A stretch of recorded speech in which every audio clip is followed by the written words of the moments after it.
Ganza family meal, please. Oh, what a meal, what a deal on a meal Berganza. Feed a family of 4 for under $10. 4 small fries. 4 small Cokes. 4 great burgers, too. Remember when fast food was more than just a quick meal?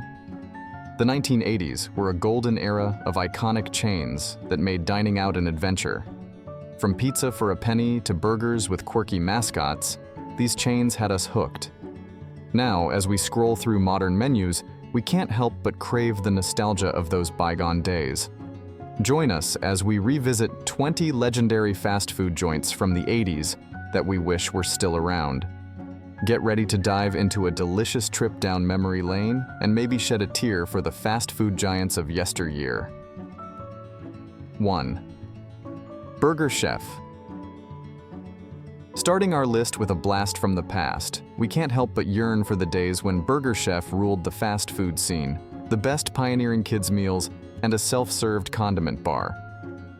Founded in 1954 and peaking in the 70s and early 80s, this chain was the undisputed king of innovation long before it became a nostalgic footnote. It was the burger joint that actually introduced the pair of a burger with a toy and puzzles before McDonald's even dreamed of the Happy Meal.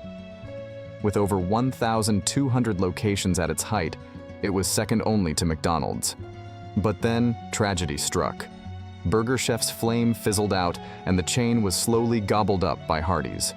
While its original glory days are long gone, the Big Chef and the Works Bar are still whispered about in fast food folklore. 2. Howard Johnson's. After celebrating the legendary Burger Chef, let's turn our nostalgic gaze to Howard Johnson's, or as the cool kids used to call it, Hojo's. Founded in 1925, this chain wasn't just about those iconic orange roofs, though they certainly made road trippers' hearts skip a beat. By the late 60s, Howard Johnson's was a titan in the dining world, boasting over 1,000 locations and dishing out everything from its famous ice cream to fried clams. Unfortunately, the fast food revolution of the 70s left Hojo's scrambling to keep up. The once mighty chain dwindled into obscurity, with only a few remnants still clinging to the past. Yet, the dream of reliving those classic roadside stops remains alive in our hearts. And who wouldn't want to see a Hojo's revival? Orange roofs and all. 3. Arthur Treacher's Fish and Chips. Next on our list of fast food chains we desperately want back is Arthur Treacher's Fish and Chips. Founded in 1969 in Columbus, Ohio, this seafood sensation quickly made waves with its crispy cod and shrimp, served up with a side of golden fries. It was named after the British actor Arthur Treacher. The chain's English charm and its unique focus on seafood gave it a special place in the fast food pantheon. By the late 1970s, Arthur Treacher's had 826 locations, dominating the fish and chips scene. But the 80s saw its decline, with fierce competition and rising costs sinking the chain. It's been a while since we've had a taste of that golden fried nostalgia, but wouldn't it be amazing to reel it back in? 4. Red Barn. Next on the list, after Arthur Treacher's Fish and Chips, is Red Barn, a fast food chain that knew how to stand out, literally. Founded in 1961 in Springfield, Ohio, Red Barn hit its peak with 300 to 400 locations in 19 states, plus a few in Canada and Australia. With its barn-shaped restaurants, complete with silos and weather vanes, it offered more than just the typical burger joint vibe. Signature items like the Barn Buster and Big Barney became customer favorites, and their self-service salad bars, totally ahead of the curve. But despite its unique charm, Red Barn couldn't outrun the growing shadows of McDonald's and Burger King. The chain struggled financially through the late 1970s, and by the 80s, most of its locations had shut down. The few that hung on were rebranded as The Farm, until the final one closed in 2020. Yet Red Barn's legacy lives on, with over 5,000 nostalgic fans still reminiscing about those barn-shaped icons in a dedicated Facebook group. Proof that sometimes nostalgia keeps the memory of great fast food alive. 5. Doggy Diner. Next on our trip is Doggy Diner, where the food was almost as unforgettable as its giant dachshund head. It was a true icon of quirky charm that won hearts in the San Francisco Bay Area from 1948 to 1986. Founded by Al Ross, the first Doggy Diner opened on San Pablo Avenue in Oakland, quickly gaining popularity with its hot dogs and hamburgers. What truly set Doggy Diner apart was its 7-foot-tall rotating fiberglass dachshund head wearing a chef's hat and bow tie. This eccentric mascot, along with their catchy jingle, "Doggy Diner, nothing finer. Doggy Diner, it's doggone good," made it a local legend. Despite its initial success, Doggy Diner struggled to compete with giants like McDonald's and Burger King, leading to its closure in 1986. However, the brand's spirit endures through restored dachshund heads and nostalgic efforts, like a recent revival in Napa Valley. If you remember the fun, you're not alone. Doggy Diner's quirky legacy continues to delight. 6. Ferrell's Ice Cream Parlor. Now, let's shift from hot dogs to sundaes at Ferrell's Ice Cream Parlor. It was the epitome of ice cream indulgence and family fun when it burst onto the scene in 1963 in Portland, Oregon. Founded by Bob Ferrell and Ken McCarthy, Ferrell's quickly became famous for its extravagant sundaes and lively atmosphere. The restaurant's decor, featuring striped uniforms and playful animal-themed decorations, created a festive environment perfect for birthday parties and celebrations. The Zoo Sundae, a massive, shareable dish, was the star attraction and a surefire way to make any occasion special. The 1980s were a high point for Ferrell's, with new locations springing up nationwide. But as tastes and market conditions shifted, the chain faced financial struggles and most locations closed by the mid-1990s. Today, Ferrell's nostalgia lives on through a few revived locations, aiming to recapture that magical combination of fun and frozen treats that made it a beloved part of many childhoods. 7. Little Tavern. Next up on our tour is Little Tavern, a chain of hamburger joints that could pack a punch despite their pint-sized stature. Founded in 1927 by Harry F. Duncan, Little Tavern shops became a beloved fixture in the Baltimore-Washington region. Picture Tudor-style cottages serving up burgers that were so tiny you'd need a bag to hold them, hence the slogan, "Buy 'em by the bag." The green and white buildings were practically fast food landmarks. Despite their charm, Little Tavern couldn't compete with the big burger chains, closing its doors in 2008. But oh, how we miss those quirky little burgers wrapped in nostalgia. 8. Chi-Chi's. Now, let's talk about Chi-Chi's. Founded in 1975 and named after Marno McDermott's mother-in-law, this Mexican restaurant was a fiesta in a building. Chi-Chi's was famous for its sizzling fajitas, mouth-watering margaritas, and a decor that screamed party from every sombrero-adorned wall. At its peak in the 80s and 90s, it was the place to be for family gatherings and Tex-Mex lovers alike. Sadly, an outbreak of hepatitis A in 2003 threw a wrench in the party, leading to bankruptcy and the closure of all locations by 2004. Yet, Chi-Chi's remains a fond memory of good times and great margaritas, a reminder of a bygone era of festive dining. 9. Naugles. Next up, we have a fast food heaven Naugles that blended Mexican and American flavors perfectly in the 1980s. Founded in 1970 by Dick Naugles in Riverside, California, Naugles became a hit with its menu of tacos, burritos, nachos, and burgers, all packed with fresh ingredients and bold flavors.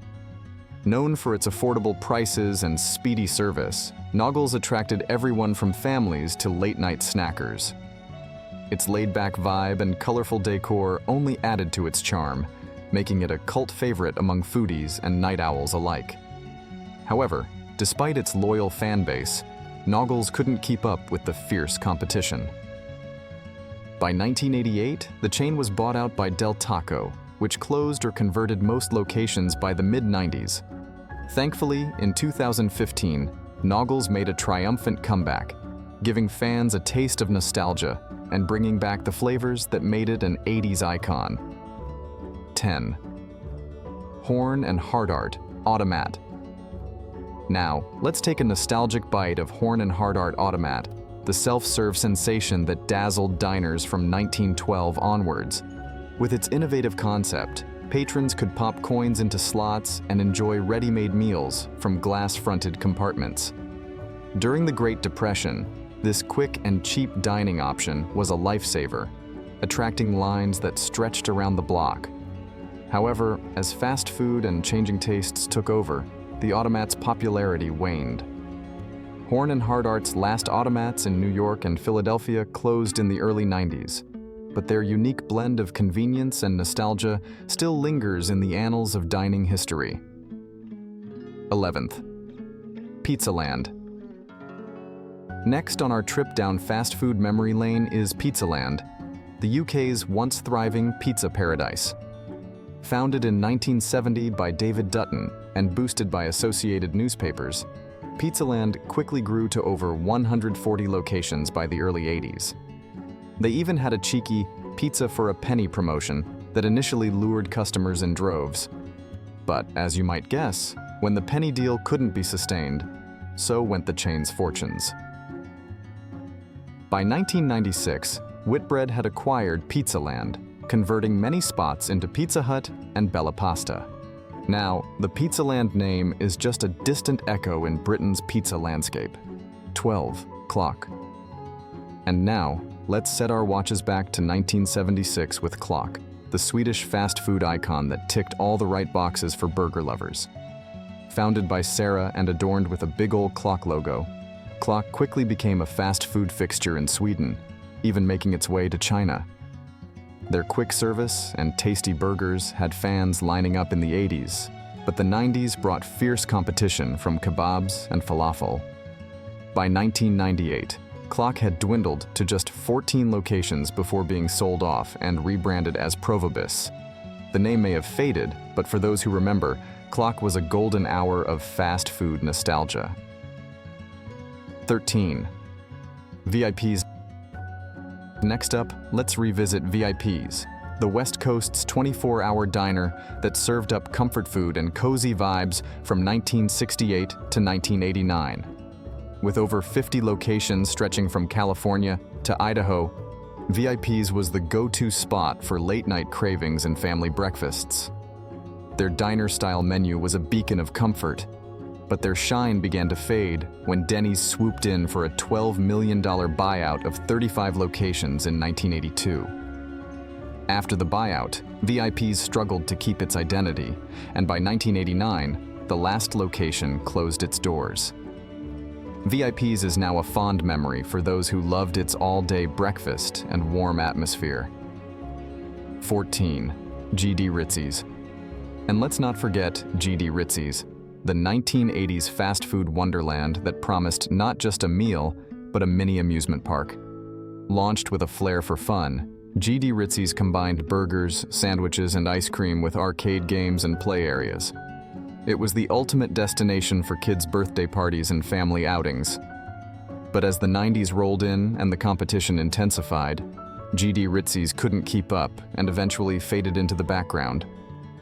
While its vibrant dining rooms and family-friendly fun are missed, the memories of those colorful days still bring a smile. 15. The All-American Burger. Next up we've the All-American Burger, a California gem that stole the spotlight in the early 1980s. Famous for its classic American burgers and casual vibe, this spot became a teen hangout thanks to its cameo in the iconic film Fast Times at Ridgemont High. The mention in the movie gave the All-American Burger a brief but unforgettable surge in popularity. Unfortunately, the buzz was short-lived, and despite its golden moment in the sun, the chain's last location on Sunset Boulevard eventually shuttered. For those who remember the thrill of those simple, juicy burgers, the All-American Burger remains a nostalgic slice of their 80s youth. 16. Lums. And then there's Lums, the fast food chain that dared to mix hot dogs with beer, a combination that sounds like a dream come true for some and a wild idea for others. Originating in the 1950s, Lums offered a relaxed dining experience with a diverse menu that included everything from seafood to breakfast items. The 1980s saw Lums expanding across the US, with its beer and hot dog concept standing out in a crowded market. But despite its initial success, Lums couldn't keep pace with the fast food giants of the late 80s and early 90s, and it slowly faded from view. Today, Lums is remembered with a sense of wistful longing as fans dream of a comeback for this once innovative eatery. 17. Mother's Pizza. Next up is the world of Mother's Pizza Parlor and Spaghetti House. Founded in 1970 in Hamilton, Ontario by Gray Sisson, Ken Fowler, and Pat Mara, Mother's Pizza quickly became a staple of family dining in Canada. Known for its charming checkered tablecloths, Tiffany lamps, and that irresistible pizza with big mugs of root beer floats, it was a go-to spot for everything from birthdays to first dates. At its zenith, Mother's had a hefty 120 locations across Canada, the US, and the UK. But in the early 80s, after being sold to a consortium of Toronto Blue Jays players, and later to Little Caesars, the brand began to vanish as its locations morphed into Little Caesars outlets. Fast forward to 2020, and a nostalgic revival effort by Brian Alger is trying to bring back that iconic taste through grocery store pizzas. Fingers crossed we might get to relive those cheesy, saucy memories. 18. Little Chef. And let's not forget about Little Chef, the quintessential British roadside dining experience that made every motorway journey a bit more bearable. Founded in 1958 by Sam Alper, Little Chef became a roadside legend by the 1980s. Its yellow and brown decor was as comforting as the all-day breakfast and classic British fare like roast dinners and fish and chips. Unfortunately, the 1990s and 2000s saw Little Chef struggling against fast food giants and changing tastes. Despite several rebranding efforts and a brief partnership with Starbucks in 2018, the chain couldn't fully reclaim its former glory. Still, for those who remember stopping in for a hearty meal on a long drive, Little Chef remains a nostalgic piece of British culinary history. 19. White Tower. Second to last on this list is White Tower Hamburgers, a chain that popped up in 1926 and boasted a clean, white, castle-like design, which definitely made it stand out among the era's grime. Its nurses-dressed staff, known as Towerettes, served up budget-friendly burgers around the clock, even giving away free meals on Christmas Day. White Tower hit its stride in the 1950s with 230 locations. But after a long legal feud with White Castle and the fast food market becoming packed with bigger players, White Tower's reign began to crumble. The final location in Toledo, Ohio, closed in 2022, signaling the end of an era, but its legacy still has a cult following. 20. Chicken George. Last but definitely not forgotten, Chicken George made its mark in the 1980s with its crave-worthy fried chicken and upbeat, family-friendly vibe. Their menu was packed with hits like the iconic chicken sandwich and chicken salad, served alongside mouth-watering sides like biscuits and mashed potatoes. Chicken George rapidly expanded, but the chicken wars were fierce, and the chain eventually got clucked out by fast food giants. By the late 80s, most locations had closed, but fans still reminisce about those crispy, golden meals. While efforts to bring it back haven't worked, the dream of reviving Chicken George remains as juicy as ever. And there you have it. 20 fast food chains from the 1980s we'd love to see make a comeback. Whether it was their one-of-a-kind menus, nostalgic vibes, or just the sheer joy of simpler times. These iconic spots hold a special place in our hearts and stomachs. If you're feeling a bit hungry or wistful for those good old days, you're not alone. Let us know in the comments which chain you miss the most, or if there's one we didn't mention. Don't forget to like, share, and subscribe for more tasty trips down memory lane. Thanks for your time. Until next time, keep dreaming of that perfect burger, taco, or sundae.